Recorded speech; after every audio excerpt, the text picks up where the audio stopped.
Good afternoon. Thank you for joining for this authentication meeting. So the meeting will be split in two parts. Tom Crane will start by giving an overview of the authentication TSG, the technical support group work, and where the specs stand at. Right now, as many of you might know, we are at 1.0 of the specs, and there is quite a bit of work ahead of us, and also quite a bit of feedback that we need from the community to go forward. So your participation in this meeting will be very important. Even though there is a TSG, we need a broader feedback from users and implementers and aspiring users and implementers. So we'll have an overview of where we stand, and then we'll open the floor to more bi-directional discussion where you can we will propose our use cases and analyze particular use cases that might be of interest for the topic. I'll leave it to you, Tom. Okay, I'm going to share my screen. Let me do that. Don't share that one. All right, can you see Google Slides? Yep. Cool. All right, I'll go into present mode. So there's quite a lot of slides here because I mean, although this first part of this session is an overview of what Auth does now, how it does it, and what the problems are, and the kind of known things that it needs to concentrate on next. That's quite a lot of stuff, and I appreciate that for some of you it'll be very familiar, and for others it won't. So I don't know. I don't know what the best process is. If you want to interrupt me as we go along through this, please feel free to, because there may be some things that require clarification. So I'll just get started with this overview of Auth. So obviously, most IIIF Image API resources are open to everyone, and that's really how we want it. But we can't always do that. Often the publisher might need to insert some form of access control in front of their resources. So let's look at some of the use cases for doing that. Because one of the things we want to do in this group is see if there are any more use cases that we haven't covered yet. So one of the simplest ones is this thing we call click-through. And this is a kind of strange kind of Auth scenario because it's not really about establishing identity. People can look at things anonymously with click-through, but the publisher of the content just wants assurance that the user has agreed to something before they let you see content. And so this just makes sure that, you know, if I'm looking at image services, the publisher of that content knows I've done something to acknowledge it, but doesn't know who I am. So just an example of this is at the Welcome Library, where there are about 3 or 4 million images of archival content that are protected by this kind of click-through arrangement, where there's no need to log in. There's no need to establish your identity with any third-party system. You just need to acknowledge the terms and conditions so that the image server can establish a session for you. And then if you kind of take an image or, you know, and send the URL of an image to someone, it's not going to work because they haven't accepted these terms and conditions. So that's a kind of really simple one that doesn't really require any identity.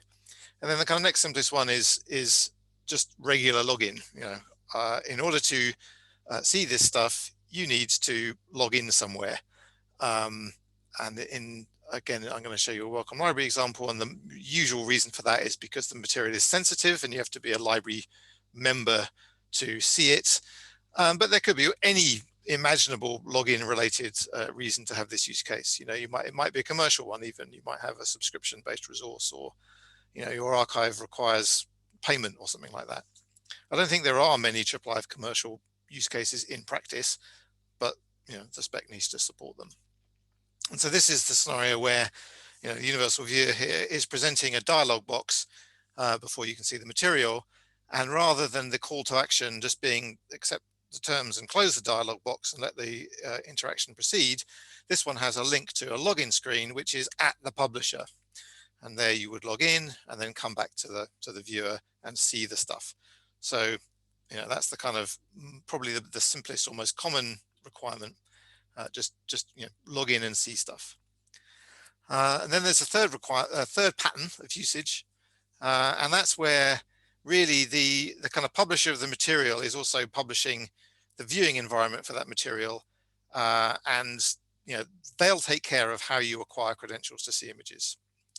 You know, you don't need to worry about finding the login page via a IIIF viewer like the UV or Mirador.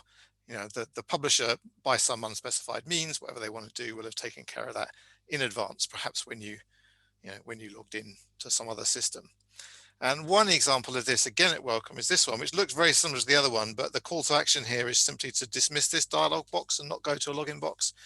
So there's a subset of material here that is available via IIIF for people who are in the know and actually are logged into to a system and are staff or are in the reading room, but actually the public view of it simply offers no call to action to log in. You just dismiss this dialog box because there's one particular image in this letter which has some personal data which is, you know, made the content restricted. And then there are other kind of ways in which these use cases could be combined. So, you know, our kind of pure IIIF interoperability use case is I'm going to open something from one institution in one window in Mirador and something from another institution in another window in Mirador and compare them. And they're both subject to access control, but they're both subject to different kinds of access control. Yeah, so in this scenario, look, I can see two things at once, and I've had to go and log into both these places, but you know, I'm looking at them in the same environment, and neither of these two things are protected by the, you know, they're not protected by the same access control mechanisms. And then there's a fourth kind of pattern that we use, or that we've identified in the initial work, and that's where it kind of works the same way, but the content is restricted. But it's set up in a kiosk or a display of some kind where, you know, it's the acquisition of credentials has been handled, you know, inside the machine, or, you know, it's like an iPad in a gallery or an interactive kiosk where, you know, the login details have been taken care of behind the scenes, and that's, you know, that kind of usage. And then there's, you know, further use cases are the kind of various notions of degraded content. That sounds a bit exciting, but it just means that it's functionally less useful than content that you would need to be logged in to see. So examples of this are, you know, if I'm not logged in, I get watermarks all over it, or I'm only allowed to download it up to a certain size, or I can deep zoom, so I can be served tiles, but I can't be served a large, you know, high-res image unless I'm logged in. And this kind of use cases arises from sometimes commercial use cases about, you know, licensing of images, reselling of images, monetization of images, all that kind of stuff. And there's an example here which I can't show you because it's recently stopped working, and I'll explain why it stopped working a bit later on. But this is an example of being able to deep zoom, but not to download the high-res image unless you authenticate, and then you can download the high-res image, even though it's the same image.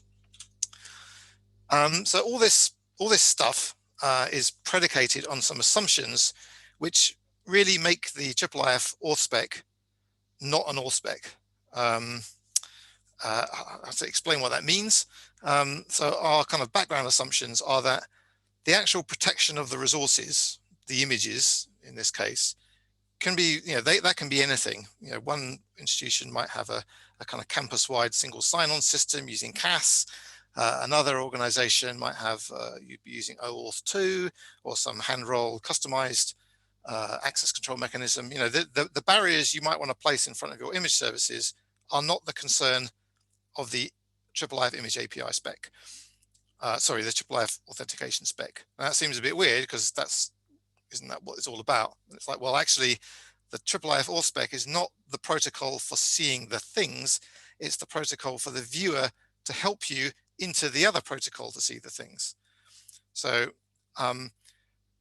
it's, yeah, you know, if you're protecting your images with OAuth, you can carry on doing that. If you're protecting them with CAS, you can carry on doing that. If you're protecting them some other way, carry on doing that.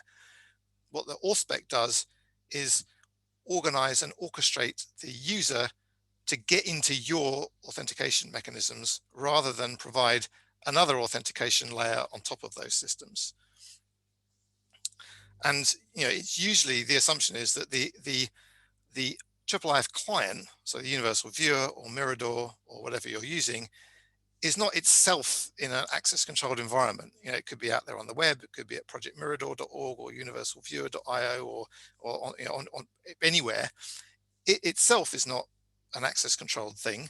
Its own resources aren't access controlled, but it's trying to show you things from other places that are access controlled.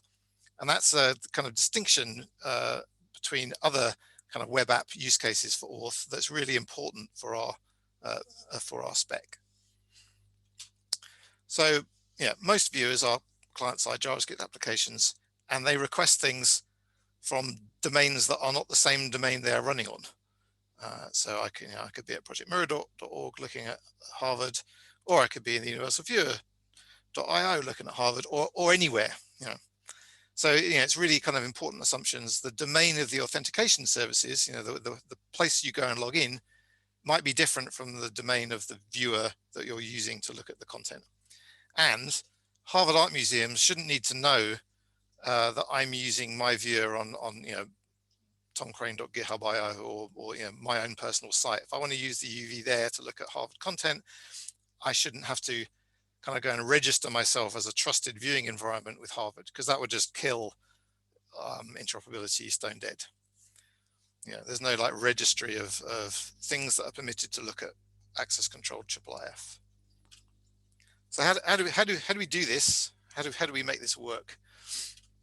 So let's kind of take the sort of really simplest scenario where here's my web page. Here's my viewer.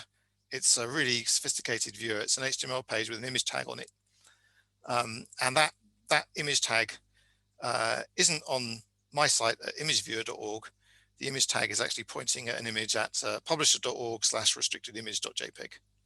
So when I fire up my viewer to see this thing, I get a nice broken image tag, and that's we don't want that. Now, I happen to know that if only I could tell the user to go and log in over at publisher.org with their accounts to view images, then this tag would just work fine. So I need to tell them that. I need to say, look, just go over to publish.org and log in over there, and then come back, and then this will work. How do I do that? That's what the IIIF IIIF authentication spec tells you how to do. So let's have a kind of first stab at implementing this. And I've implemented this here using kind of magic, where I've written what I want the browser to do in English, and then I've want it to try and execute that. So I'm just going to run through this process because this is in English how it works. So I've got my image tag on the page. Can you all see this all right, by the way? Everything yes. Working? Okay, cool. Right. So I have my image tag on the page, and I've also got a bit of API going on called IIIF Auth instructions, but it's written in English because I got a really sophisticated browser that can just understand this. So these instructions say that image is access controlled, so don't just show it. You need to be sure the user has credentials for their image from publisher.org, and those credentials are usually going to be a cookie. And by the way, the login page that the user might go and acquire those credentials is at publisher.org/login. If you want them to go over there, you're going to need to open that in a new window so that they can interact with that login page while you sit here waiting for that window to close. You can't see what they're doing in that window. Browser security and privacy doesn't let you have any access to that other than the knowledge that it's been opened and is now closed. So when you detect that it's now closed, you can do a little test. You can open an iframe somewhere hidden on the page and open it to the URL publisher.org/token. And because a web page in an iframe is a regular HTTP request, any cookies that they have acquired while they were logging in over at publisher.org will be sent with that request.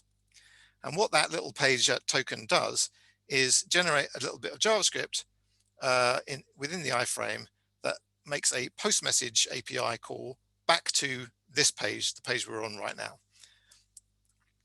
So what you need to do is register an event listener to receive that message from that iframe. And when you do receive that message, if the user is logged in at the other side at publisher.org, that message will include an access token. It'll be a little chunk of JSON, and part of the data in that JSON will be an access token. And then if you take that access token and in script from your browser, make requests to an information service, an info.json for that image, then the HTTP status code that you get back from that request will tell you whether or not that user can see that image without you needing to know that they have cookies or what their cookies are or send those cookies to the image or anything like that. If you get a 200 by sending the token that's acting as a proxy for the cookie to that token service, to the info service, and you get a 200 response back, you know that they can see that image, so you can go ahead and display it. So that's what we want the spec to do in English, but unfortunately just writing it like that and telling the browser to do it isn't going to work. Not yet. So we need to formalize it a bit more into the IIIF Auth spec. Now there was a slight simplification in what I just showed you. The image being shown was just an image tag. Sorry, it was just an image in an image tag. It wasn't an image service being kind of tiled in OpenSeaDragon, but that doesn't actually make any difference to the details. What we were doing though was using another endpoint, the info.json, that corresponds to that image, to probe something at publisher.org, to make a little query to publisher.org to check the HTTP status of something without actually requesting the content itself. Now, the other problems with that mechanism we just showed you, it doesn't provide any kind of information for the viewer as to what it should be telling the user while this is happening. No messaging, no strings to use in user interface in the viewer, or any of that kind of stuff. So it's a bit limited. But in the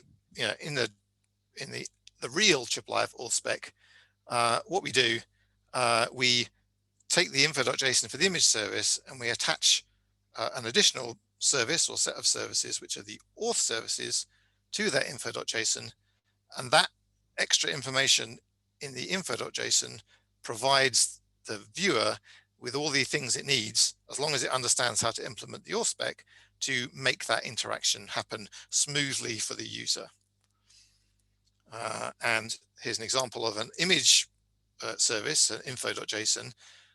In the top half of that, that's just a regular info.json, but at the bottom, you can see that it has an additional property for service, and that property is an auth service. The profile is auth1 login, and it provides a bit, it's providing there a string, a label. It can provide more things later.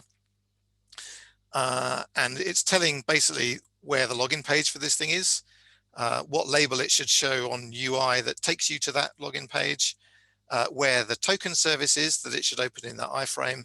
And additionally, something we haven't talked about, if you want to include in the viewer the ability to log out from that service, then the URL of the logout page. So this information in the bottom half of this info.json plus the spec gives the client, the IIIF viewer, the information it needs to make this flow happen smoothly, so that the viewer can avoid showing broken images to the user, can display messaging around the login process, can send the user off to publisher.org, or in this case, authentication.example.org, where the login page is, on the same domain as the resources, send them over there, know when they've come back, see if they now have access, and then proceed generating the user interface with the knowledge that they can now see the resources, or with the knowledge that they still can't see the resources, and display something accordingly. Any questions up till now? Does that all make sense?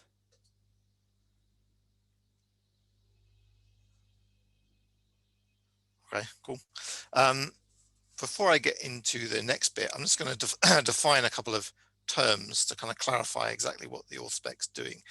So we use these, we've been talking about resources, and the spec uses these terms to distinguish between content resources like images, JPEGs, videos, audio, MP3s, data that's usually binary, data that's usually the value of a source attribute on an image or audio or video tag, or is otherwise requested in a simple way by a browser.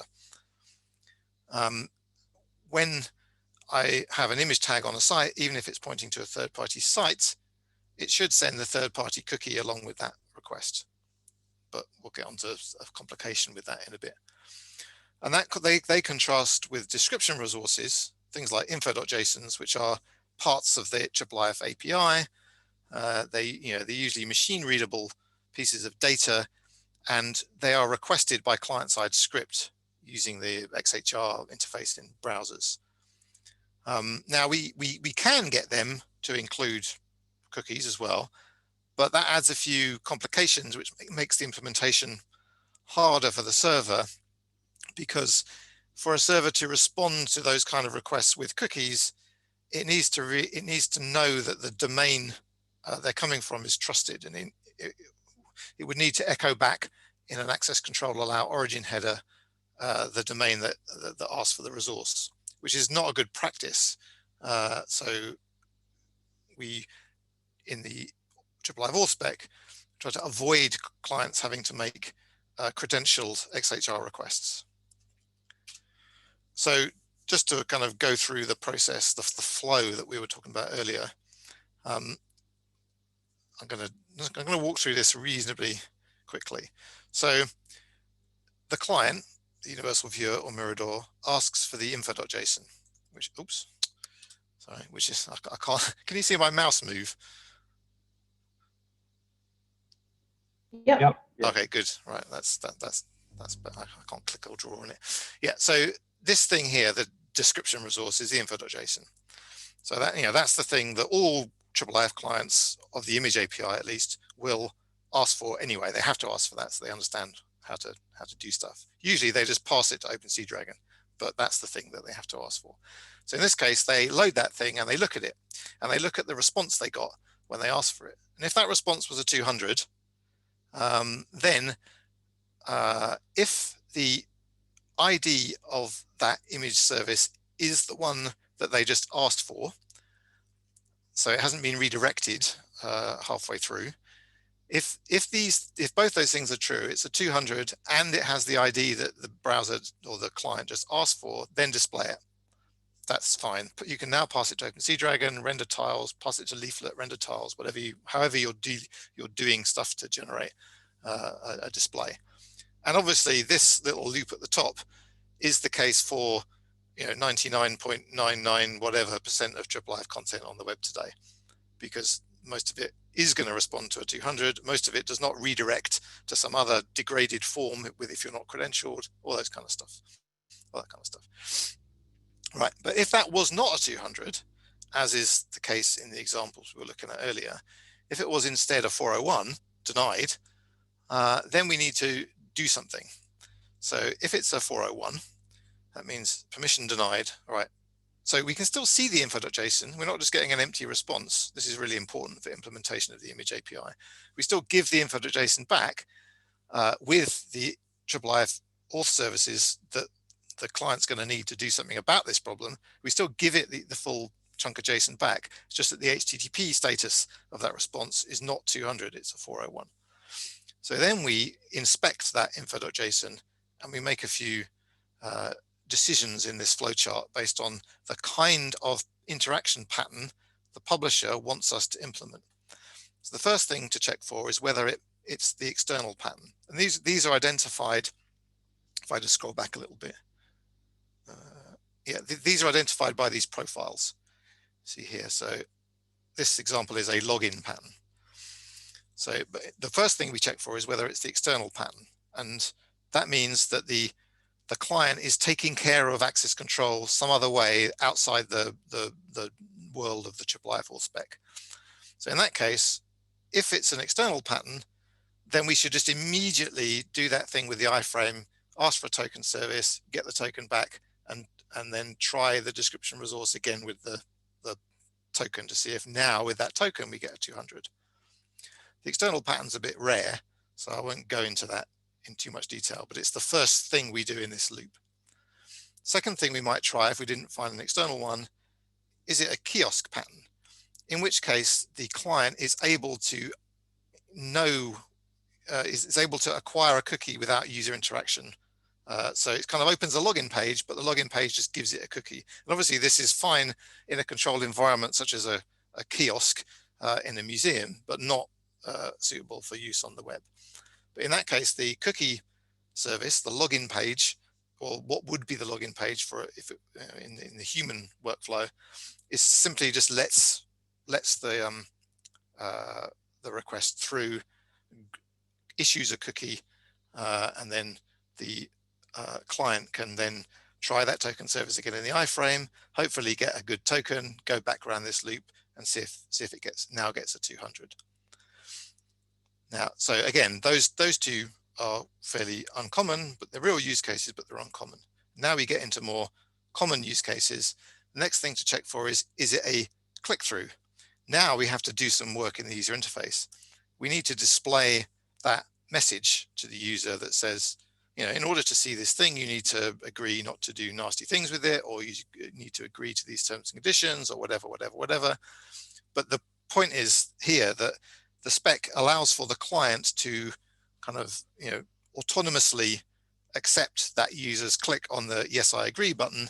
And if they do click on the yes, I agree button, it can then go to that login service again. That still involves opening a window, but it's not a window that's going to be seen by the user because it's just going to close again straight away. It's going to have granted a cookie for the domain the images are on, and then can go back through this loop, get the token, try the token for the info.json, hopefully get a 200, display the resource. And then the last thing in this loop is the login pattern, where again we display some information to the user, but that information is going to include a call to action.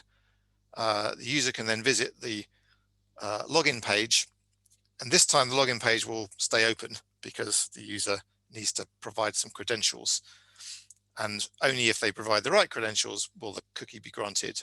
That window will close, and then the rest of the flow can follow through.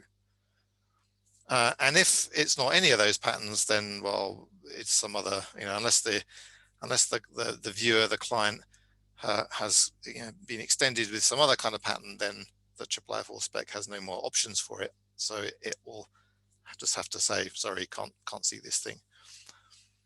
Does this diagram make sense to people? Because it's a big old flowchart. Tom, I don't see a pattern for a 403. Say I'm already authenticated, but I don't have the credentials to view the image or the resource full quality. Where does that fall in this flowchart? Good question. Handle other codes. Yes, well, yeah, I mean, when you can actually do anything about the state. So if you've got a 403, you cannot have this, then that's just a regular 403. Yeah. In the case you mentioned there of the kind of degraded access, that would have been picked up here because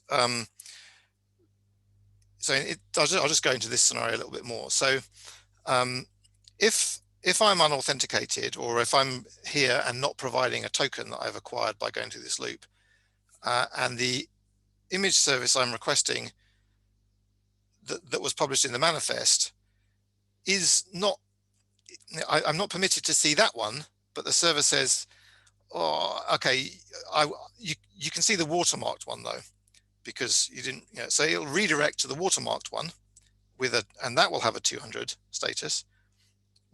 One of the reasons for this particular flow is you can't detect a redirect operation from XHR in a browser. You just get the final state. So the final state here is 200, but we can infer that a redirect has happened because the ID of the thing we got back is not the URL we asked for. So in that case of, yeah, I can show you something, but it's not quite what you asked for. The status code is still 200. And so what, we get back something that was a 200 thing. We could still display it like a watermarked image, but we would also know, we were redirected there. There may be a better experience on offer, so we can display that information to the user in the browser. We can let them explore the watermark deep zoom while also saying, you could get a better view of this if you just logged in over here. So that would handle that. But basically, yeah, the 401 is what an image server should return if it wants someone to go through this loop. If it doesn't want them to go through this loop, then it should return a different status code, and that's out of the concerns of the spec. It's like okay to go on to the next thing. Okay. So, right, well, this works, or rather, it mostly worked. It did work quite nicely for a few years, and recently it started to not work in certain scenarios, and I'll cover that in a minute. So, it does work, but it only works because we've got this info.json to use to kind of probe and send tokens to and examine the HTTP status code we're getting back from, and so on. But there's lots of stuff in IIIF that isn't image services. So, presentation 3 obviously points at audio and video, but even in presentation 2, we can point at audio and video and PDFs and all sorts of stuff. And even, the most simple kind of manifest in presentation, 1, 2, and 3 is just canvases that have images on them and no image services. Even that scenario isn't actually covered by the auth spec at the moment. The auth spec only applies to the image API. It doesn't apply to just plain simple content resources on the web. And while it's the case that most real world implementations of IIIF with images also use the image API, for AV, there's no equivalent, there's no AV service that we can, with an info.json, that we can hang the equivalent services on for auth. So, we need to extend the specification to handle all content resources and not just content resources that have service descriptions that we request in JavaScript, like an info.json. So how do we do that? So this piece of work is probably quite old now, 2 or 3 years old, and it was done in the Universal Viewer to allow the British Library initially to proceed with AV work. And it came out of I think it was Toronto, so that would have been 3 years ago, whatever it was, where this idea of, well, the idea of using the info.json as a probe, it's important to reuse the idea of probing something to obtain the status code, but it doesn't have to be the info.json. We can kind of separate out the notion of the info.json from the thing you are probing to allow other things to be probed to acquire status codes for things that are not image services. So what this led to was an extension of the flow. So the flow we just looked at is exactly the same in the bottom 2/3 of this diagram. So I won't go into that again, but there's a bit bolted on the top before we enter that part of the flow that handles this kind of probe and content resource stuff. And I'll just zoom in on that a little bit. So just as I said, this bit at the bottom here is very similar to the top of the other workflow. But the way this works is, I am the browser. I am the UV or whatever. I want to display this resource. Now, the resource might be declared in a IIIF manifest. So here is a video file annotated onto a canvas. The content resource is there in the manifest. So yeah, it's a video. All right, does it have auth services? So in this scenario, the content resource has to have the auth services hanging off of it right there in the manifest, because it doesn't have an info.json that the client can request to see if all services are there. They have to be declared on the thing in the manifest, but that's fine. So, okay, if it doesn't have all services, then, well, we just show it, it's fine. It's not, we know it's not protected. If it does have all services, then there are a couple of different options. Does it have a thing called a probe service, which is doing the job of the info.json? And that's an additional endpoint that the spec can provide that the client can use to make that request, as a substitute for not having an info.json to probe.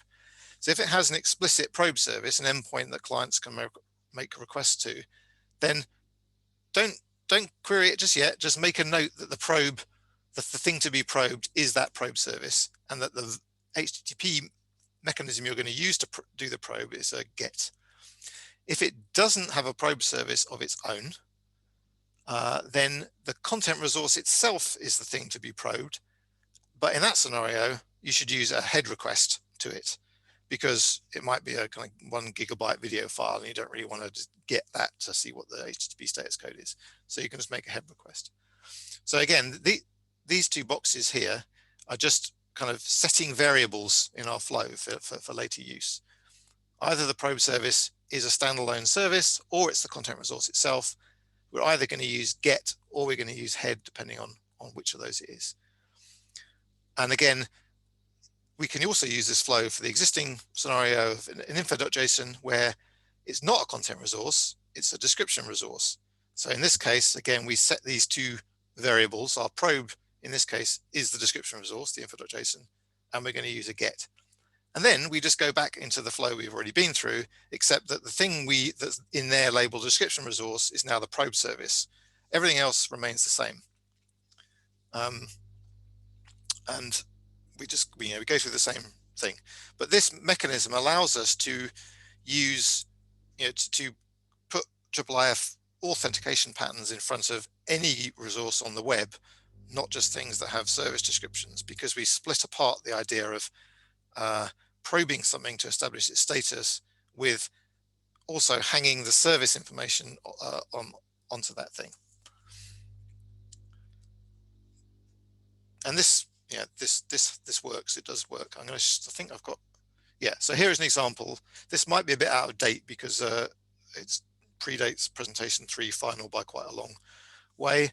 But this is an example of a canvas in a manifest that has this MP4,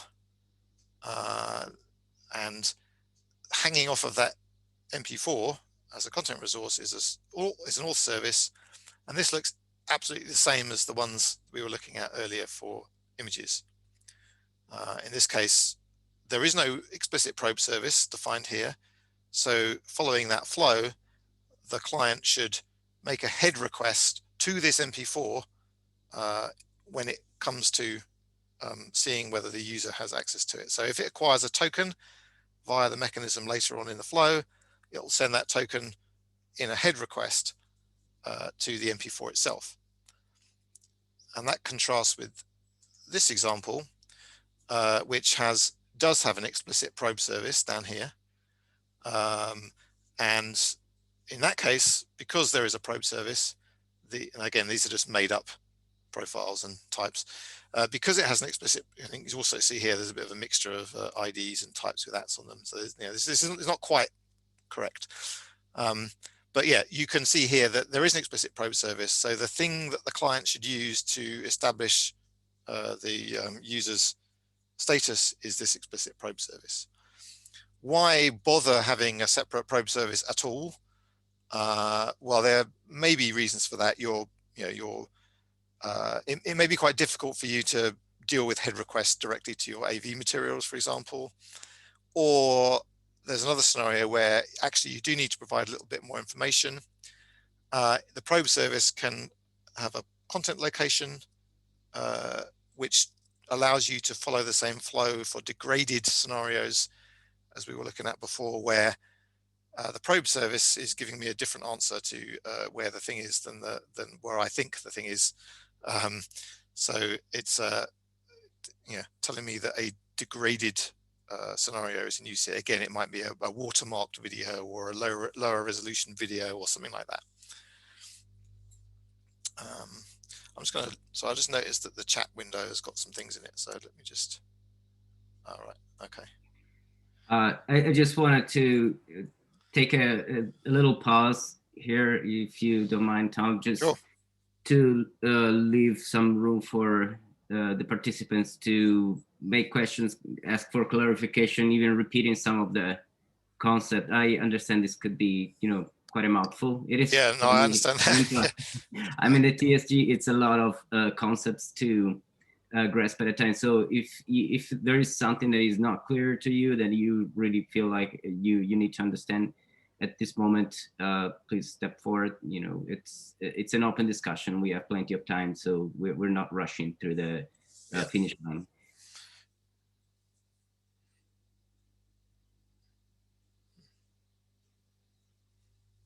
The head request to the content resource also means that you have to do that as a JavaScript request, right? Because yes. way doing that. Yeah.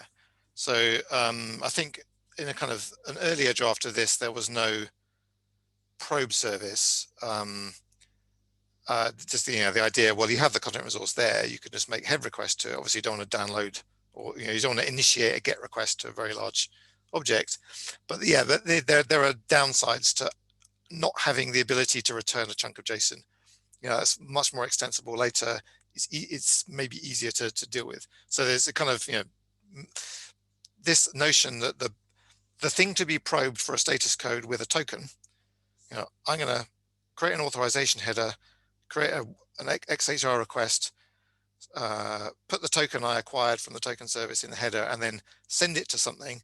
The idea that in some scenarios that's an info.json, in other scenarios it's the resource itself, a PDF or an image or a video or an audio file, and in other scenarios it's a proxy for that content resource. There's this little probe service which can, I can provide at a different endpoint if I need to do that by implementation.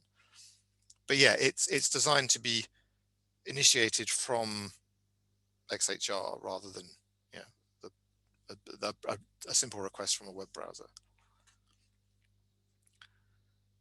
Yeah, I should stress that this pattern is, this isn't the spec. This is just sitting there in a GitHub issue. In fact, it's issue number 1290. But it does mostly work. Tom, actually, that was one of my questions, so thanks for clarifying that. And the other question, if you can go back to that Zoom version of the spec, added spec. So I understand this would be what a viewer software would implement, or is it something that a consumer in general would have to implement? So, well, this is really specifically for JavaScript clients, because if you're a machine-to-machine client, if you're or rather server-to-server client, it's way easier to do this stuff because you're not subject to CORS and XHR constraints and third-party cookie constraints, and you can do, if you're making requests for things with curl or whatever, or you can do all sorts of stuff. So the IIIF Auth spec does describe what is required for those server-to-server scenarios, but it's way simpler. All the complexity here is negotiating the fine line that the browser specs and CORS and XHR and all those things, the little gap that they allow us to make these interactions work. If you're in charge of it rather than having to let the browser make the requests on your behalf, it's much easier. Okay, while the part below this graph would be more under the server's purview, say the selection of all the patterns and handling of status codes and so on. So everything here is the client perspective of the flow.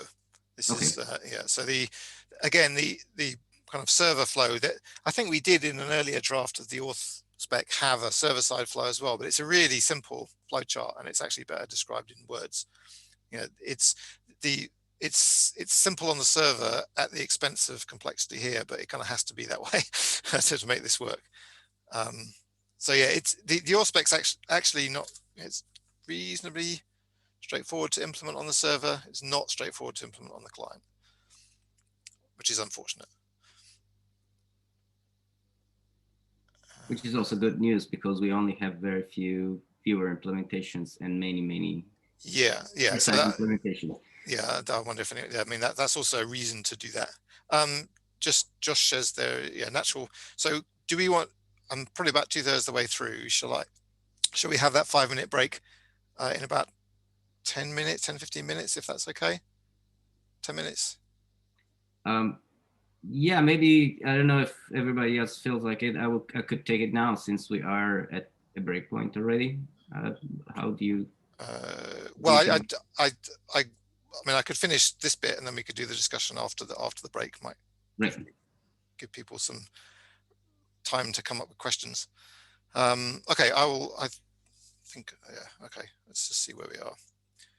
So, right, yeah, just one final point on that.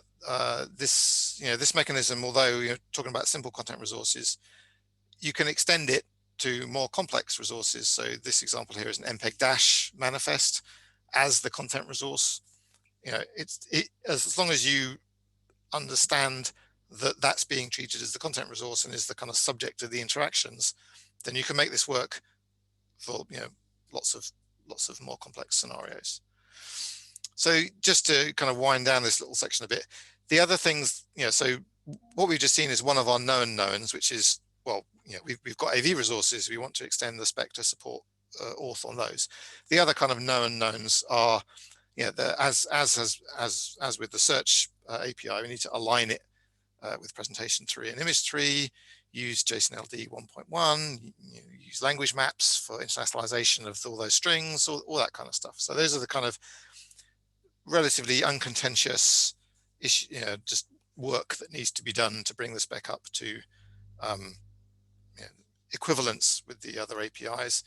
The extension to non-service resources is not as simple as that. That requires way more testing and implementation experience, but it's still a known quantity.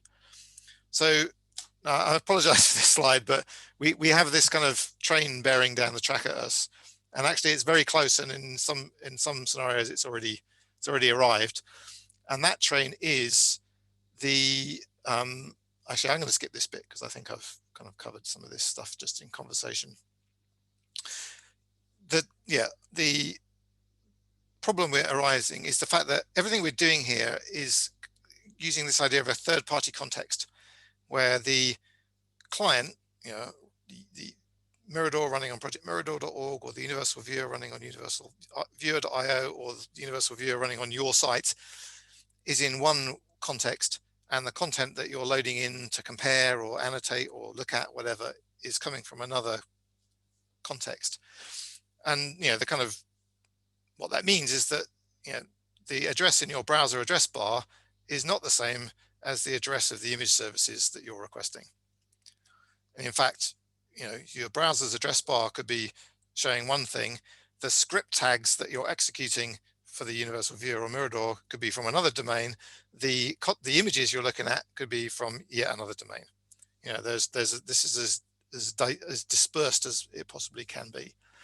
And most auth protocols don't really deal with that scenario. They deal with like single sign-on and things like that, but you kind of bounce around different contexts. You're not, by the time you're kind of through the auth hurdle, you're in one context, whereas here we're kind of still in multiple contexts. So in order for our stuff to work, if I've got mysite.org in the browser address bar, and I've got some image tags that point at different domains, and they're access controlled, then just as in the example we saw earlier, they need to send their credentials, or rather the browser needs to make sure that any cookies I've got for othersite.org or yet another site.org are being sent with those image requests.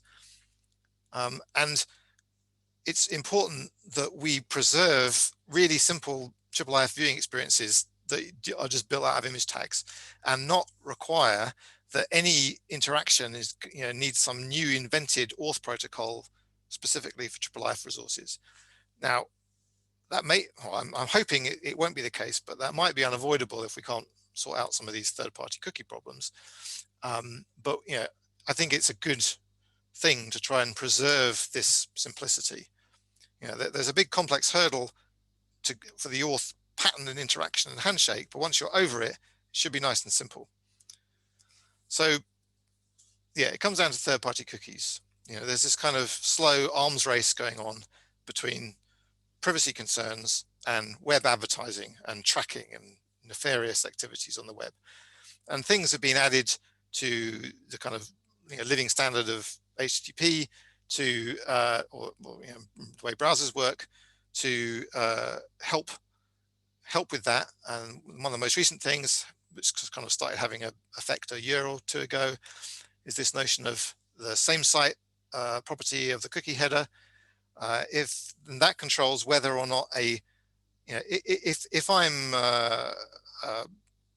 Harvard, say, then I'm happy for third-party sites to send cookies that I issue, or rather, I'm happy for a browser whose address bar has a different domain in it to nevertheless still send cookies for my content to my domain. If your bank did that, it might be opening itself up to some cross-site request forgery. But if you're publishing IIIF images for interop, you want it to do that, so it's fine. And yeah, the IIIF Auth spec handles this just fine. If recently browsers started insisting that this was the case, and as long as you tweak your server a bit so you're setting this correctly, IIIF Auth still works. And the reason why the demo I wanted to show earlier doesn't work is that I haven't updated that server to do this. So the cookie it was going to set is send for same site connections only. And I need to update the server so it sets the same site property in the set cookie header when it issues the cookie. And that literally, I was looking at this a couple of weeks ago, and this morning when I went to check the demo, it didn't work because my version of Chrome has now flipped this switch, for sending same site. So that's quite kind of handy that it just demonstrated that to me.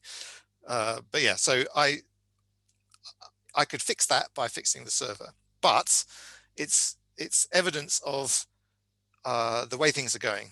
Safari 13 just blocks third-party cookies. You have to go and turn them on explicitly, even same site allowed ones. Chrome announced that they were going to do this, and well, in my version have done it. I don't know when that was updated. The reasons for this, the motivations for doing this are all good because it's about privacy and stopping ad tracking. But it causes us a problem because it's how our interoperability scenario works. It's how those simple web requests for, that it doesn't know that image is not an advert. It's something I'm trying to do something with. And crucially, our IIIF clients don't care about your cookies or your credentials with those third parties. We're not trying to do anything with them. We just want to make sure that when we have an image tag on our page, any cookies it has get sent along with the image request. Now, so obviously, killing off third-party cookie support kills the web advertising model too, or rather, it makes people resort to even more unpleasant practices like fingerprinting, pulling in all the information about your request to try and identify who you are. And obviously Chrome and Safari don't want to kill off the web advertising industry. So they have this thing in Chrome, it's called the Privacy Sandbox. There is a web advertising interest group, community group, the W3C, and they are concerned with coming up with ways to carry on supporting these advertising scenarios in the absence of third-party cookies. Now, our problem is that we don't have a commerce or advertising-based use case, but we rely on the same things that those things do. So we try to begin the process of trying to engage and get our use cases out there. So this issue exists on the web advertising GitHub. I put it in the Slack the other day, and we've had quite a few thumbs up, and had a response to it too. And the response suggested that we get involved in the W3C privacy community group, which is supposed to be looking at these kind of issues. I still think it has a kind of commerce focus. It's about continuing to do the e-commerce use cases without maybe considering some of the other use cases, but that's the place to do this stuff. But the trouble with that is, it seems the browser, browsers are moving way faster than this is going to move to get kind of answers or workarounds or solutions or alternative ways of doing this. So it gives us a real problem. Now, ideally, you might, if there is a way of doing this kind of privacy sandbox idea, which I still haven't worked out exactly what that is. It doesn't seem to be a very concrete thing at the moment. But if there is a way of doing this consensually and supported, formally, if the way the IIIF spec is, it kind of allows a bit of leakage of information from one place to another. That's what the token service is doing, entirely controlled and understood. If that kind of mechanism was supported in browsers a bit more formally, we wouldn't have to have this kind of arms race scenario, and probably the Auth spec could be way, way, way simpler. So it could be great, but it could be a disaster because we just simply don't have any way of meeting these use cases without third-party cookies. So yeah, so that's our problem. So I think that's probably a good place to stop for the break. All right, thanks, John. Let's take a 5-minute break. We are at, well, my time zone, we are 9:12. Okay, good. At 17, we'll be back. All right, I'll go and make a cup of tea. See you in a bit. Thanks. I'm going to pause the recording for 5 minutes then. Okay, I'll stop sharing my screen.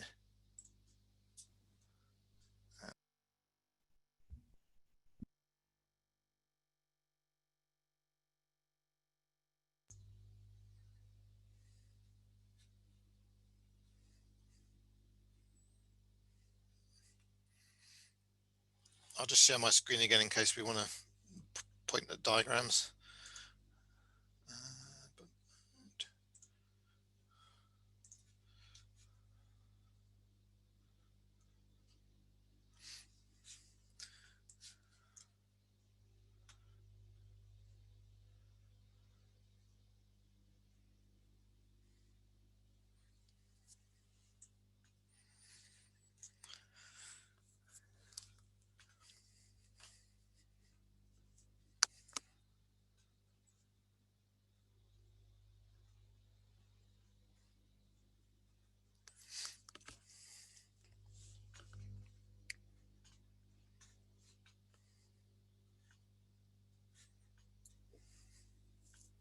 Are we all back? Well, I am. I am. It's been 6 minutes now, so. Okay. Okay. Are you still going to wrap up your presentation, Tom? No, I am at the end of my slides. I just wondered if I can leave my screen up if anyone wants to look at any diagrams again. I did have one last thing, actually. I didn't put it in this. It was an observation. It's like, well, say we simply cannot do cross-domain IIIF Auth with this pattern. Is it any good? Is it still worth having it? And there is some utility to it because it allows IIIF viewers to be, to implement one thing, and it allows developers to follow a spec to implement on the server.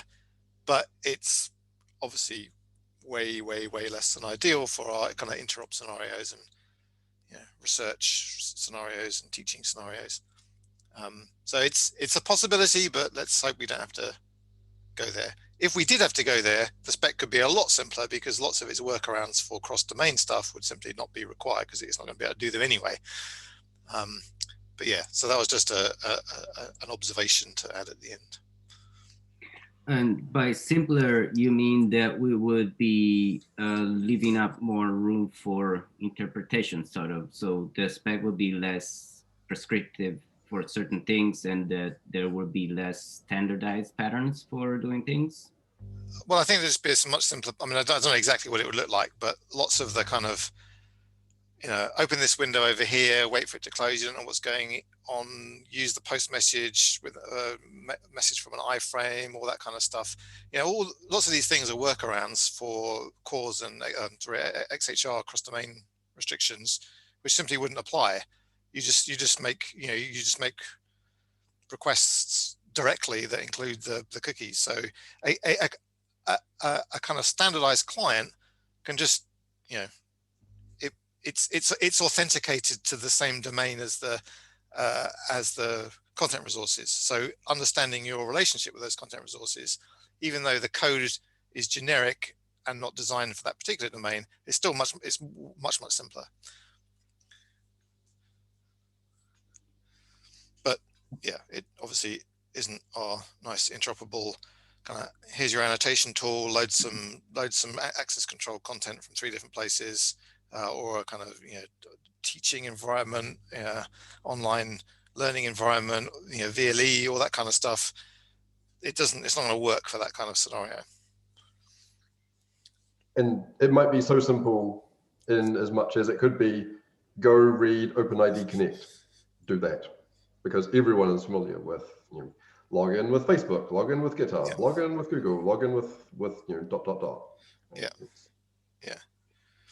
So, you know, we're trying to allow cross-domain sources of content while being agnostic to how they're protected, and obviously, if we wanted to, you know, flip it around the other way, it's just bog standard kind of web access control practices. Okay, so before we go ahead with the questions and the discussion, I'd like us to know each other a little better, and I have a very, very simple poll that I wanted to propose. I think Meg has it. If Meg, if you could. Do I have to stop sharing? Oh no, I don't have to stop sharing. Okay. Well, you'll see my answers. I'll move over here. We can leave the slide up for another minute if someone has questions about it. Yeah, I'll leave it up. I can see how many people have responded, so I'll leave it up until everyone has. We need 15 out of 21. I don't seem to be able to answer the question here. Yep, no me. I see the results. Yeah. Oh, it may be because you're Rob. I can actually change you to a regular attendee. You are a co-host, so you can probably reply now. I'll have to abstain then to preserve the screen, I guess. Yeah, I think the hosts and co-hosts can't fill it out. That's fine. I'll just leave this. Can you all see this then? That's maybe that'll influence the voting. I'll take it away. I think we can only see, each person can only see their own version of the window. Oh, okay, right, yeah. Okay, so it looks like everyone except for the hosts have responded. So I'll share the results.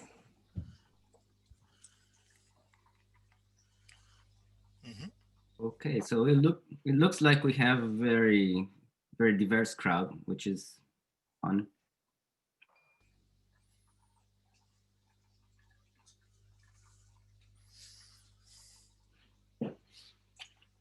So now we can dig into the topics. Does anybody have a question about Tom's presentation or Auth in general?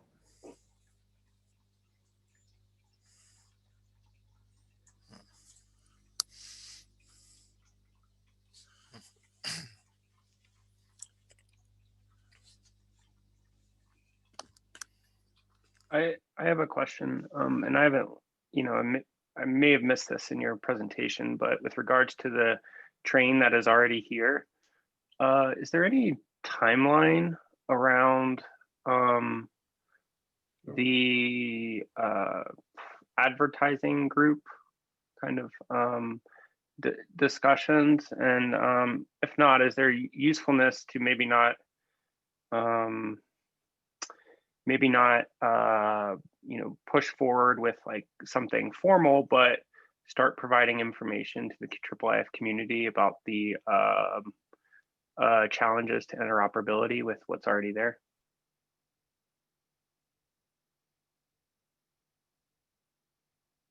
Oh, I think you may be muted, Tom. Sorry, that's a really good point, because the trainer's already here in some browsers, and so yeah, like stuff's starting to break. I mean, I think it was a few months ago, added something to welcome to basically say, you know, if you're on Safari, well, it didn't do it by browser detection, but it was equivalent. You know, if you're on Safari 13, you just can't see this stuff. You need to use a different browser. So I think some guidance would be useful. I'm hoping, you know, maybe this presentation even, or a modified form of it, a modified form of the text, could explain some of the problems. So, for example, the mitigation at welcome is to move the content resources to the same domain, because and that's obviously a very lucky position to be in. It just so happens they were on different hosts for historical reasons, but actually we can just move them to the same domain and the problems will go away. But obviously that's not solving the interoperability use case. But yeah, so I do think we need to do something, because I have no idea what that timeline is. I mean, we haven't even started to engage. I think Rob probably knows more about the workings of the W3C than anyone else here. It seems to be fairly long running kind of thing. Yeah, so there's two issues. The first is that there are two groups involved, the privacy community group and the web advertising interest group. And any cross group thing is tricky. The second and more problematic one is that neither of those groups are working groups. So they don't have formal charters, and they don't have the explicit permission to publish recommendations. So just because, and which is what Chris just said in the chat, meaning that because Mozilla, Google, Microsoft, Apple, etc. are in these groups, they will get ahead of the specs by probably a couple of years, while then the specs catch up with the browsers in a formal working group that then publishes the technical recommendation. So there will be unless we can somehow interject into this less formal current process, there will be a period in which the train has squashed us, during which it just won't work. So yeah, it's really important that we do something, whatever we can, to try and avoid getting squazzled.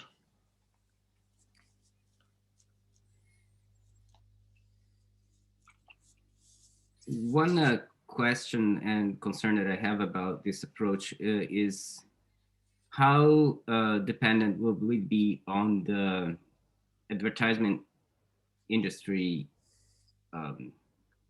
interests, which will probably at some point diverge with our interests if we take this approach. Could we maintain an independent set of interests that are served by, by this strategy? Because we know that the advertising industry might push for different changes in browser technology that we might not be interested in, and might not even have the capacity to keep up with. Yeah, the issue, of course, Stefano, is that again, as Chris says in the chat, many of the browser vendors, certainly Mozilla and Google, derive a huge amount of revenue from advertising. So they're not going to kill themselves off. They're not going to shoot themselves in the foot. Yeah. So there isn't another way to get browser vendors to do things nicely other than engage with them in the space where they are. They are not going to come to a IIIF group, or they might, but I would be utterly shocked if we could get Google and Mozilla to come and listen to us. We have to go to them, and we have to try to get them to think about the advertising equivalents of what we are trying to do, and give us that little space in whatever the eventual solution is, be it the privacy sandbox or is logged in API or etc. I think one of the problems here that we have is, so although our use case and the web advertising kind of ad tracking use case is at the moment both served by third-party cookies, the actual things we're doing with third-party cookies are quite different. So in the ad tracking scenario, the use of third-party cookies is to know where you are in two places at once. So you get the targeted ads on a particular site. Whereas in our scenario, a client like Mirador or the UV doesn't care in the slightest who you are. There's no notion of kind of shared identity. You're not logging into the viewer. There are overlaps, but you might find that they quite happily come up with a technical solution that allows web advertising models and use cases to persist, that nevertheless doesn't allow our use case to persist, because it's trying to do something a bit different.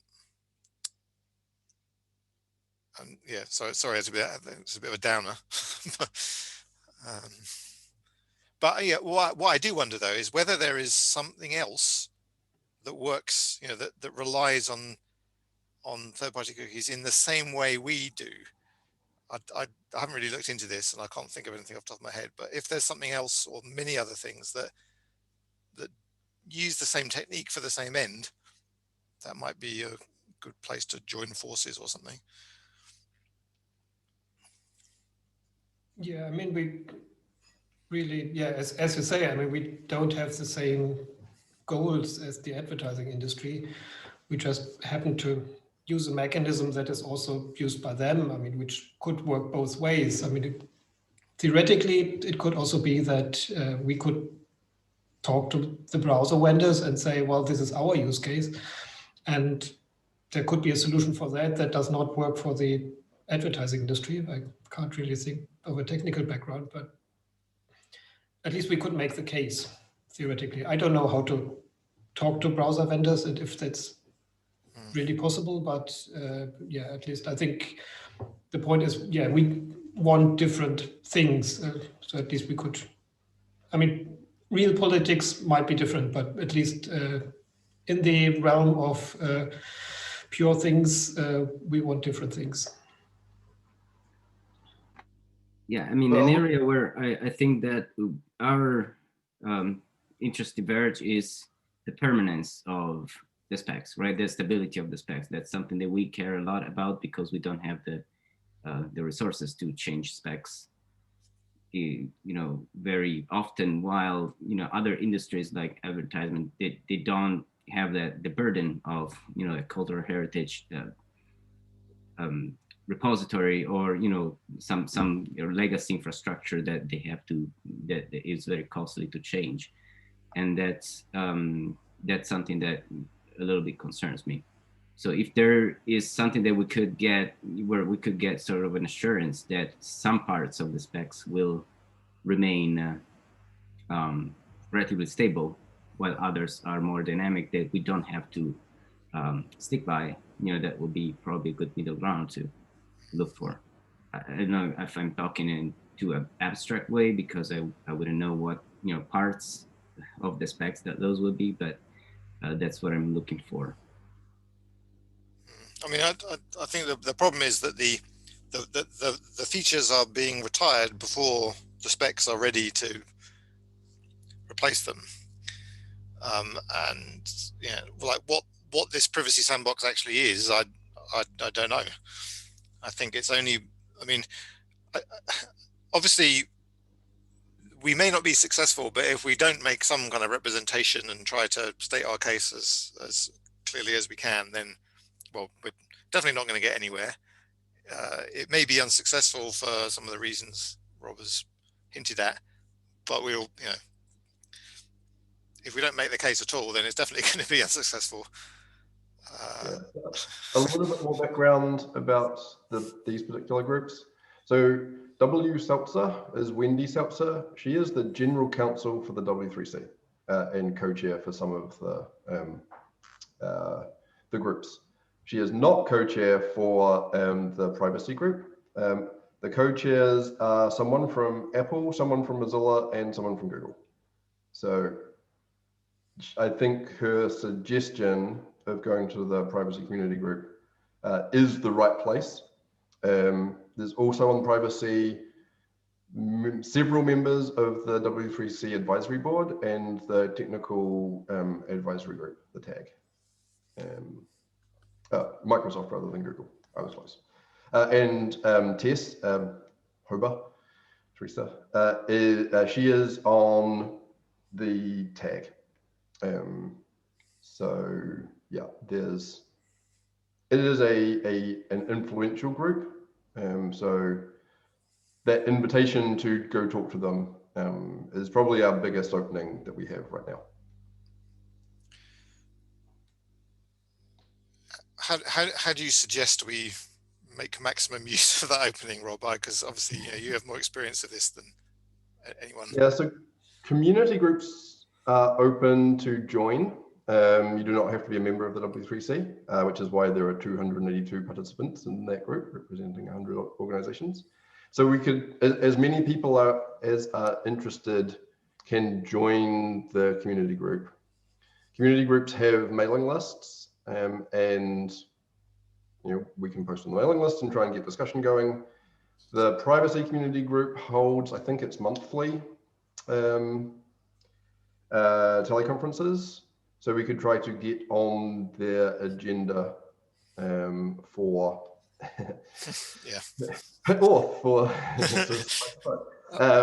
yeah, we could try to get on their agenda for a conference call to discuss it. With, you know, if we could get 15 minutes in front of 100 people, you know, that's a pretty good way of moving forwards. I wanted to point to Maria's question in the chat.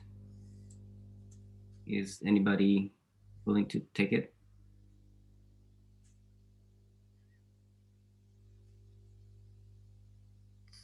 Yeah, that's pretty much the same kind of scenario. It's a third-party context intruding into a first-party context, or whichever way around you look at it.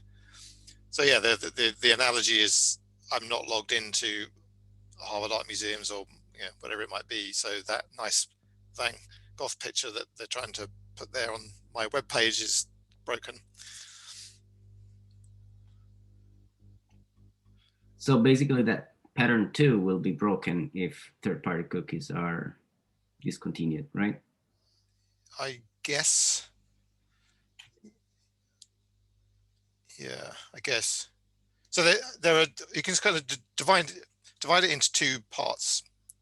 There is the mechanism for learning that, you know, what the user's state is with respect to a content resource. So that's the thing we use the token service for, the probe and everything, is to learn whether or not they can see something.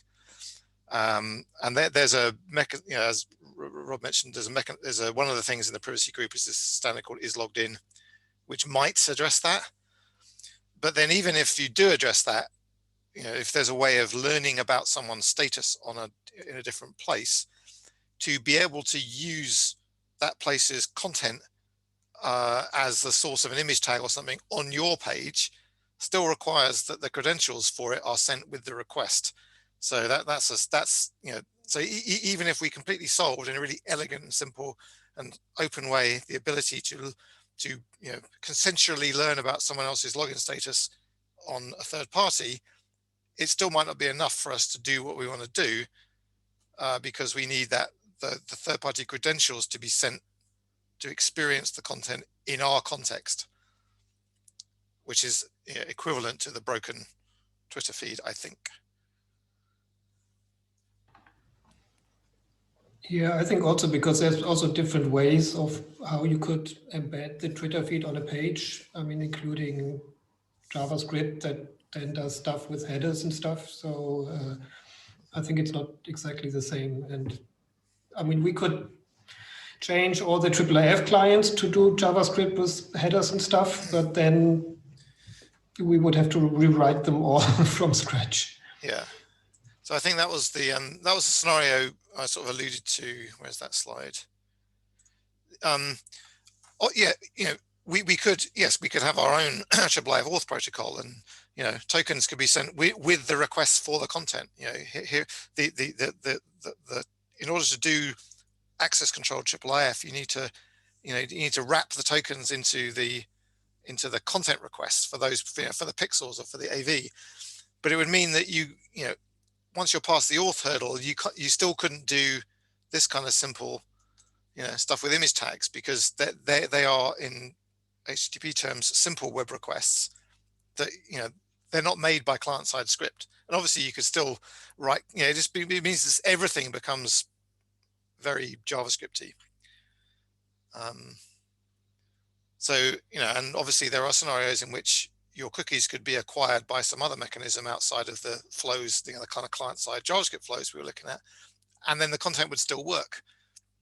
And but if they were protected by some IIIF specific protocol or whatever, then it wouldn't work, and people would have to implement that protocol all over the place, and have it running alongside or on top of their existing access control mechanisms.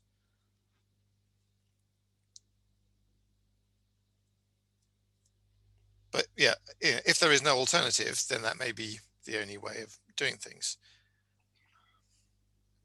This might be a wild question, but let me ask it, because we are at this point at the Getty implementing auth. So the way we are approaching it is we are basically trying to make auth work regardless of whether it conforms to IIIF auth, and then we'll try to fit it into IIIF. And where we're at is we have a JSON web token, and we're passing it with every request. So we're not, in the simplest implementation, we would not even use cookies. Is that a realistic scenario for some implementations?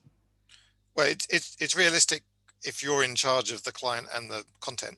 I mean, you can do it. You can make that. It's whether or not it's acceptable for consumers of your content outside of the Getty, and in an annotation tool or something, can update their client to join in with your auth flow and send those tokens, JWT or whatever they might be. There are lots of ways of doing this. It's how acceptable they are to people who make viewers and people who publish content. At the moment, it puts a lot of work on the viewer creators. But once that's done, it's then reusable by other people. Put some work on the publishers, but it's not too bad. Right. So like today, our content that's IIIF Auth is interoperable on sites that we control, where we can pass the access control headers through. So people could view our content in Mirador, or we could switch to Universal Viewer and it would work seamlessly. And that's what IIIF Auth gives us. We don't have to re-implement the server-side piece of that. But if the Getty on a blog post or an annotation tool embedded our auth content, because of the third-party cookie thing, they wouldn't be able to, users wouldn't be able to log in from that third-party site now to authenticate that. Yeah. So I think that aligns with the thing I mentioned at the end there, where it's still useful to have the IIIF Auth spec, even if you're not intending to do it cross domain, because it allows Mirador or UV to just do one thing, and then you make sure your stuff works with that one thing, and then you can reuse those tools and libraries.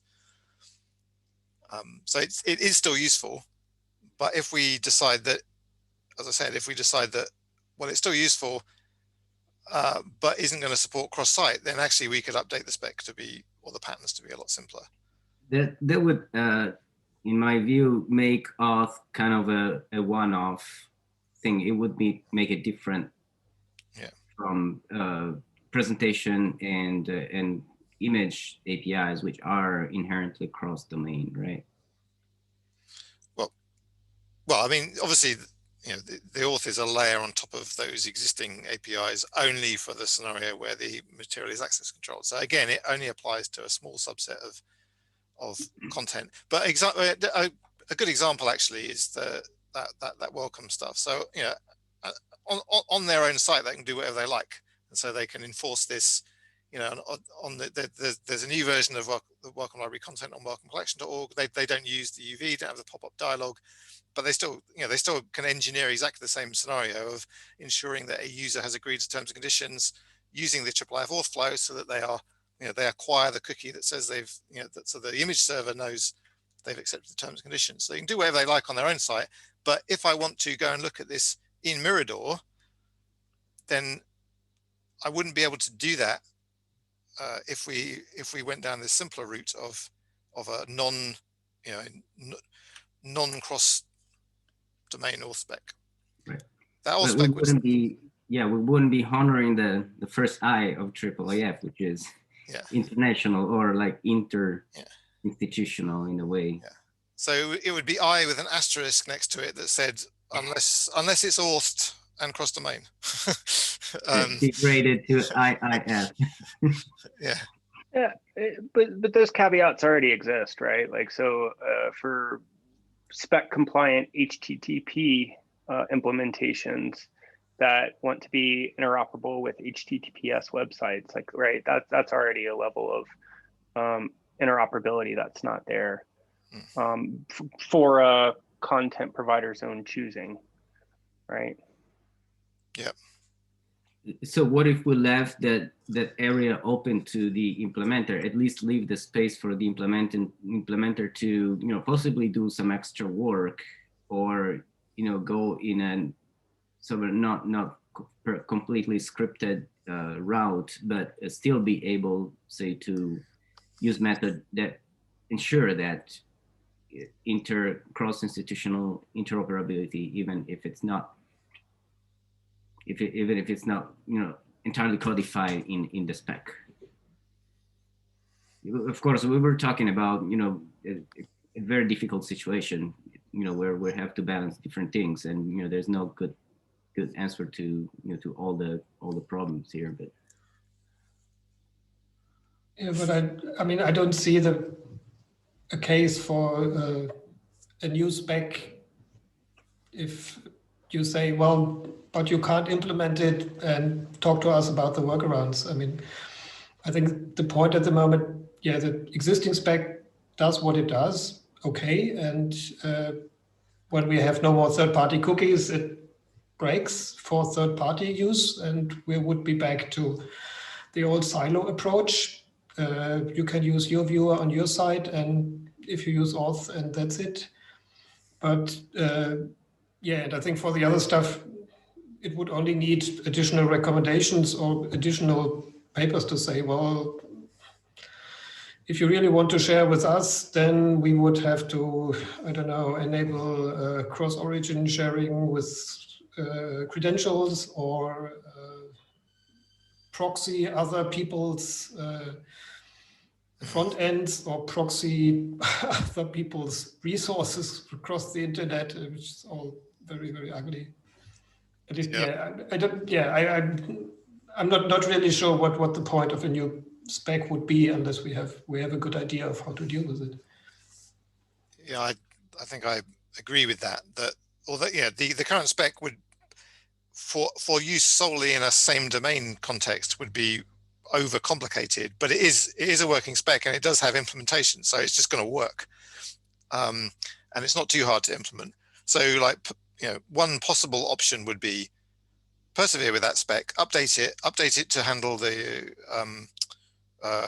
non-image service content, so all the AV stuff, update it for JSON-LD 1.1 and alignment with the presentation and image API versions 3. But just acknowledge that this is probably not going to work cross domain for very long, if you know, if at all. And you know, in the meantime, engage with the privacy group. In the possibly have a group that looks at, well, this is the thing we want to avoid, but you could have a spec that was also a formal protocol that cross-domain scenarios could implement, that involves, you know, like using JWT or sending other forms of tokens around, and that could still be agreed on. But it's like a kind of two-tier thing. It's like, yeah, this site for its own benefit implements the IIIF Auth spec, so it can reuse the UV or Mirador, you know, internally on its own domain. That's useful. That has utility. And then it can choose to also implement a token-based protocol auth on top of that for third-party interoperability, which we need to write a spec for, which is maybe our holdout until we know what happens with the, you know, whether or not the browser manufacturers will offer us a route to doing what we want to do in a simpler way.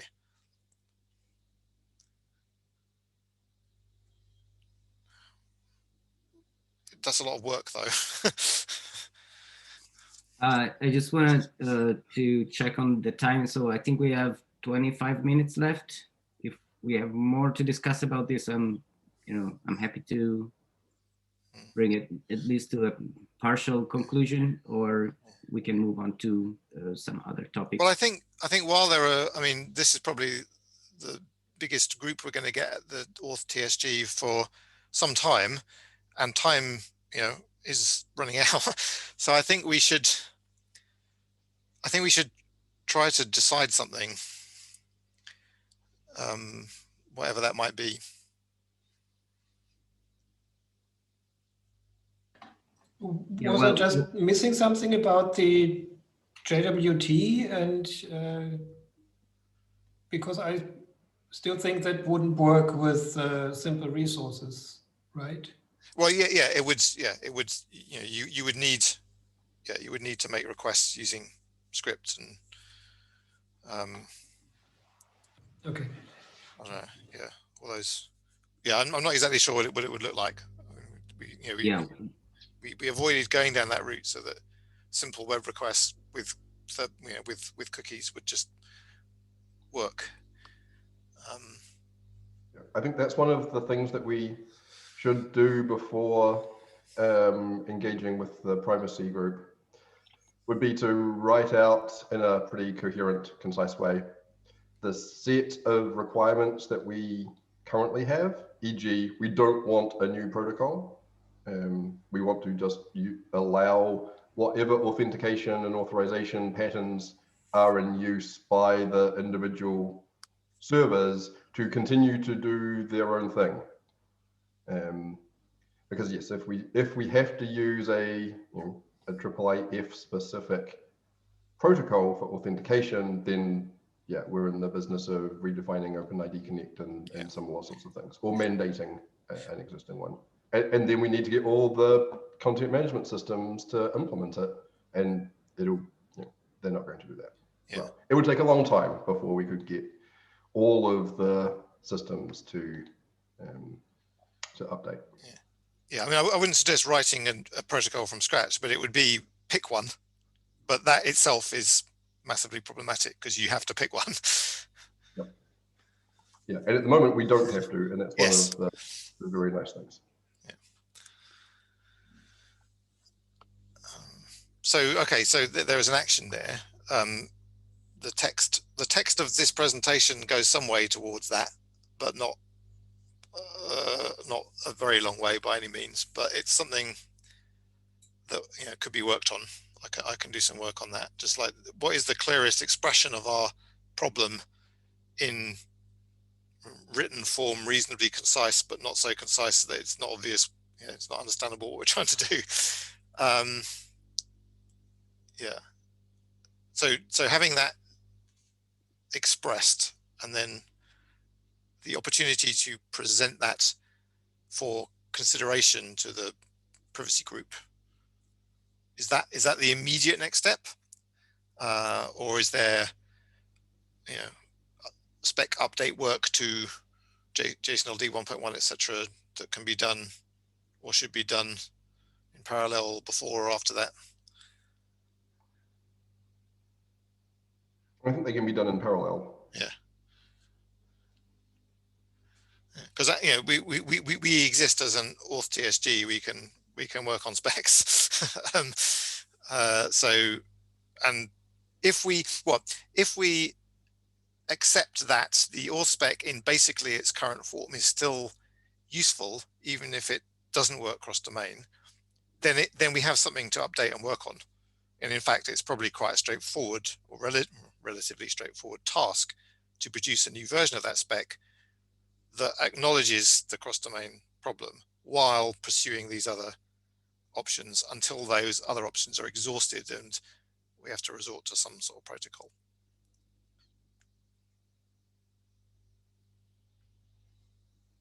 I don't know, what do other, sorry. Well, I guess I was just going to add, and folks can tell me if this is the wrong approach, or maybe Rob or others who are more familiar with the politics side of this. But so it sounds like getting, you know, moving toward getting some time, if possible, with that privacy interest group is like a very concrete and desirable thing. And as you're saying, I think having like a very clear, crystallized, distilled version of this, you know, to present there is useful. I wonder if is there some sort of like public or semi-public, you know, kind of like marketing effort of sorts that would be worthwhile along that? Like, would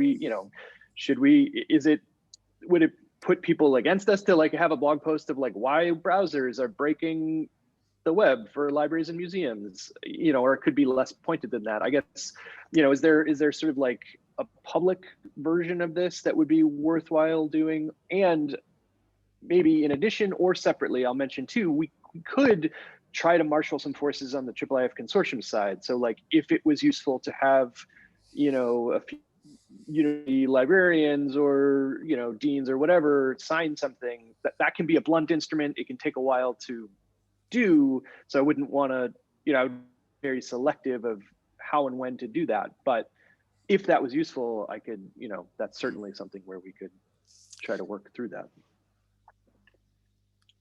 Yeah, I mean, obviously, I don't understand the politics of the WCC, but just naively, perhaps, it would seem to me that if, you know, the Smithsonian and the Library of Congress and the British Library and the Bibliothèque Nationale de France and Stanford and Harvard and Princeton and you know, hundreds of other institutions of international renown make, you know, entreat the W3C and the privacy group to consider the case, that has more weight than some developers knocking on their door asking them to hear a petition. Yeah, I would. Andy says does it, but I don't know. Maybe I'm too idealistic and naive or something. I don't know. I would say that there are different weights for different parts of the groups.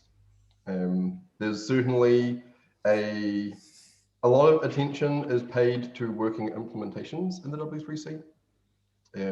And when implementations that are supported by a lot of people start to break, then, you know, that is something that gets attention, regardless of the organizations involved. I would go the blunt instrument route rather than the blog post route, because the blog post, it's sort of, you know, what's going on here kind of a message. I would imagine the people who would care about that blog post would be the people who would be somehow offended by it and then be less likely to engage in the you know, more official sorts of channels. And then other people who don't have any influence in the eventual outcome, you know, they might be interested, but wouldn't change the outcome. So yeah, I guess my suggestion would be to try the route suggested by Wendy. If that doesn't work, I would be a little bit surprised if we could not get at least a 15-20 minute slot on the call. Or I would try to pull as many strings as I could to get that.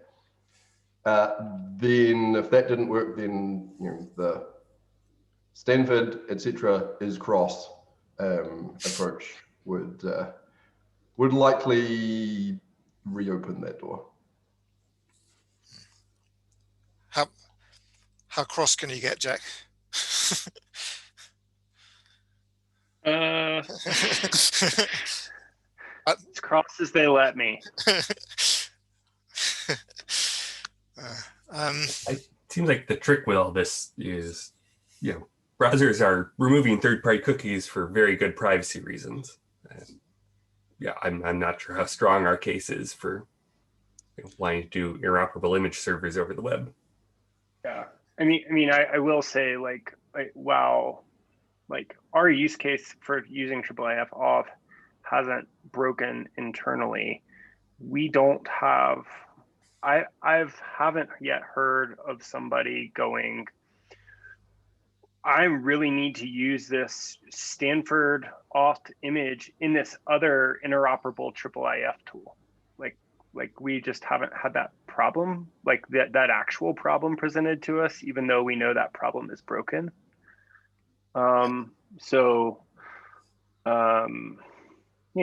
It's less like it's technically, yes, a reality, but it's more of like the possibility is gone rather than people are using this and it's broken for them. Yeah. As a real world user, you just go ahead and take a screenshot of the image and drop into your local application and mess with it in Paint or Photoshop or whatever, right? Yeah. Yeah, I was just going to say, sorry, Jay. Go on. No, please. Well, I was just going to say, just to reinforce that point, that what we wouldn't want to do is end up appearing to be a handful of angry developers with a very small use case who object to some really actually well-motivated intentions of improving privacy on the web. Yeah, agreed. Yeah. Sorry, yeah. Then why is Stanford trying to reduce web privacy? Yeah, exactly. Or the British Library, Yeah. Yeah. It's like, we're not trying to do that. We just happen to be using the same tools for different ends. Yeah.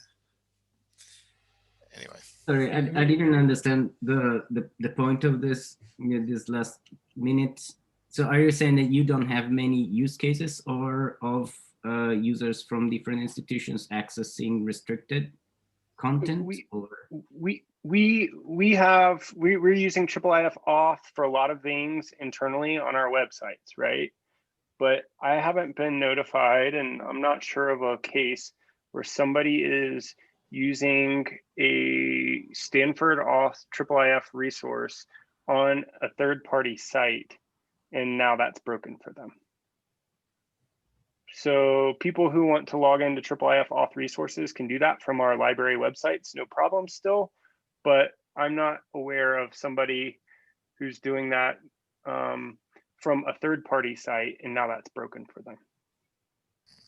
Yeah, I think for us, it would be a more compelling use case because, well, I don't know what the developments are on other partners, but the Getty definitely has resources that are used by partner institutions, and those partner institutions should be able to develop their own viewers and just pull resources from us from a privileged channel, not the publicly available ones. Yeah, I would also say that it would be a shame to say, well, there are just not so many current users that they can't do it first party, because also, at least from the scene I know, currently it doesn't even work by half. So I can understand that not many use cases that have protected resources are trying to use IIIF Auth, but it would be a shame if we couldn't offer a story that they could use this. I mean, I'm, for example, thinking of archives and that have more recent resources and things like that. So that there's currently not so many uses, I think, should not preclude us from keeping this open if possible. Yeah, I mean, that's the use case that's actually on screen right now, where this stuff is just click through. It's not invasive or of your privacy, but it does need people won't donate their stuff to archives if there isn't some kind of protection for it, however weak. And this exact use case wouldn't work, right? Because this is Mirador being served from Netlify, not from Stanford or from Welcome. Yep. Yeah. And it doesn't work anymore. Yeah, So I noticed that again because this did work and now it doesn't, and I think it's the latest Chrome update. It's the same. Yeah. Well, although it should work because this is all properly same site. So there's some other little problem there, but yeah. Anyway, it will work again. Well, it will work again on Welcome's own site. Obviously, it worked there fine when it's all on the same domain, but it won't work in Mirador. I think it's the comparison, the killer use case for this, right? That I want to look at this Stanford archive and this Welcome archive at the same time in the same viewer. You can't do that if you don't have cross-site both. You'd have to start to Robert's point, to Robert's point, you're kind of undermining some of the principles of IIIF, which is the most concerning thing. I mean, this is not a completely abstract. It's a not very widespread, but it's not a completely abstract use case that we're trying to preserve. Yeah, and you're violating them in a scenario where we were talking about FAIR earlier in the week, where in this case the the accessibility to this content, it's not completely unconstrainedly available, but the reasons that it's not completely available are good ones. It's not about money or cost or anything like that, or it's about sensitivity of materials more than anything else. Museums have all sorts of limitations on sizes, for example, due to licenses and estate rights. Just a time reminder, we have maybe 7-8 minutes left.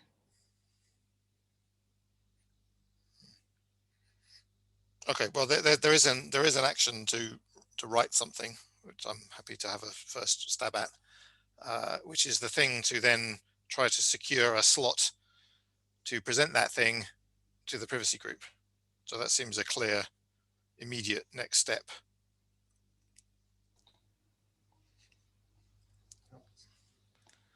And then what about but that, as has been pointed out in the chat, that doesn't stop us from beginning a draft of, or starting to work on a new version of the spec. But we haven't really discussed new use cases or existing issues other than the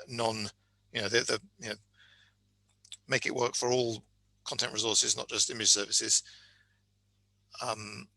Probably haven't got time to go into that now, but we could begin the work of producing a successor IIIF spec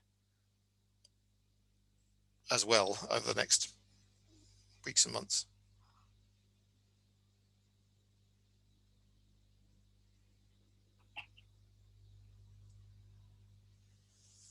Do we have any parting comments? Questions? Go ahead. Chris made an interesting point in the previous call about the easy changes are the breaking changes. Right, we can become easily compatible with 3 and JSON LD11 and all of the new patterns, but that breaks existing implementations for no new gain. The benefits of the next version will be the harder things. So I think one question for the group is maybe, I don't know if we can do it on the fly poll, but would it be better to have progress, e.g. the easiest, simplest thing that happens to be quite breaking for no gain, or should we work on the more complicated and thus longer things that might be, we might be able to overlay this, thank you, Tom.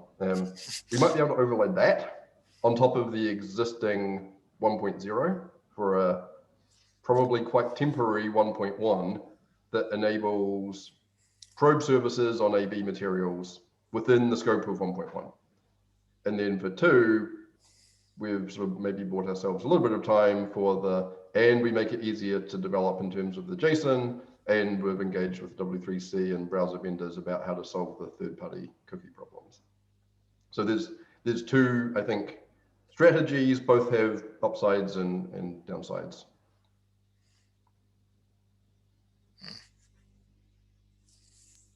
Does anybody not in the TSG in this call have any strong opinion on this?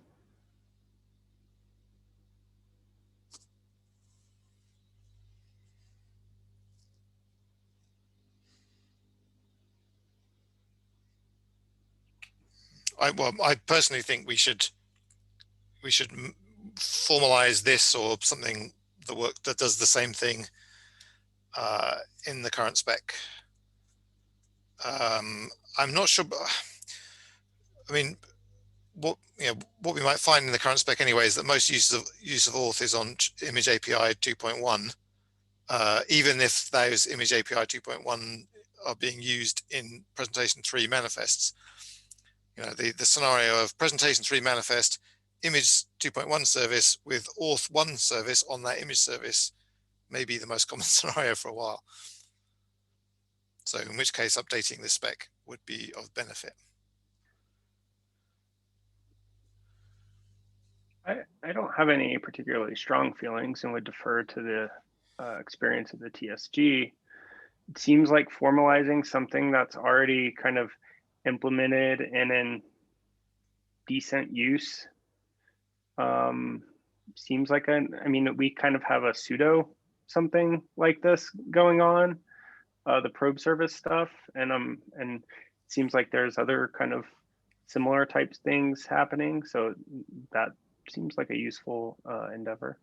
Yeah, I mean, even to compare approaches would be a useful few sessions of the TSG, because this is just one attempt. It's not, it'd be good, very good to compare this with how you've done it and how other people have done it. Just make sure that they're all, it's the best way of doing it.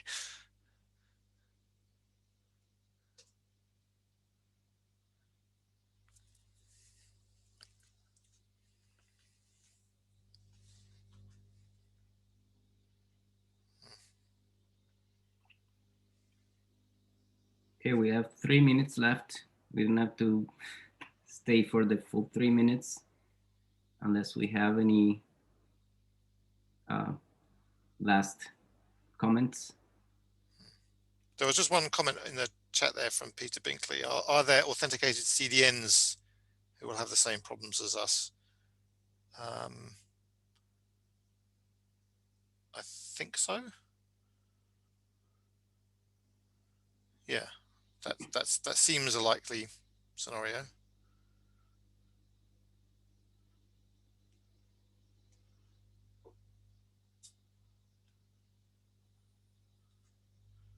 Where the CDN is not, it's not like you're putting your own domain on top of it. You're not hiding it behind your own domain. It's some other host name.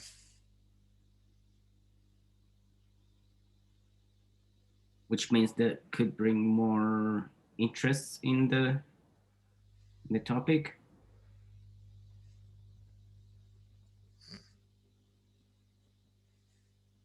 I'm not sure. I mean, I would think that for many CDN use cases, I'm not so much into that matter, but I think for many, at least what I think of serving images and stuff, it's not clear if they really need third-party cookies at that level. because I would guess that if you need the authentication, if you need the cookies, it may as well be first party. Yeah. And then maybe you also move the rest of your stuff into the CDN on the same host to stay first party. So I'm not exactly sure if they have the same pains as we have.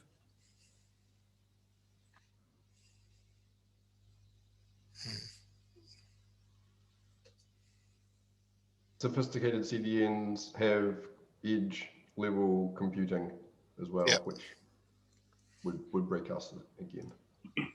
And happen to isolate resources onto their own subdomains anyway by organization. So they aren't trying to solve the same problems we are really.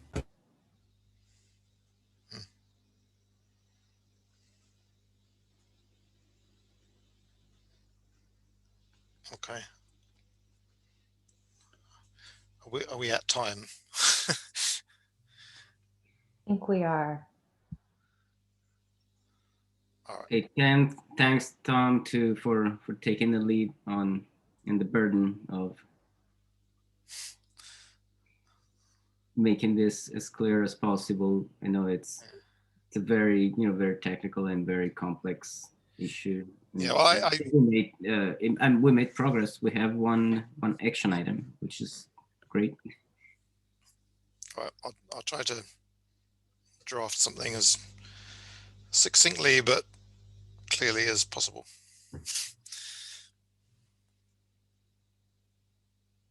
And thank you to everybody who participated.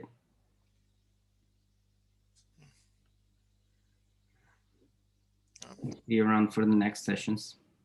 For there was the social hour, right? Or social break. So let's all meet back for anyone who wants to join another coffee tea break. We'll meet back at 1:30 and just have a 30-minute hangout before we're done for the day.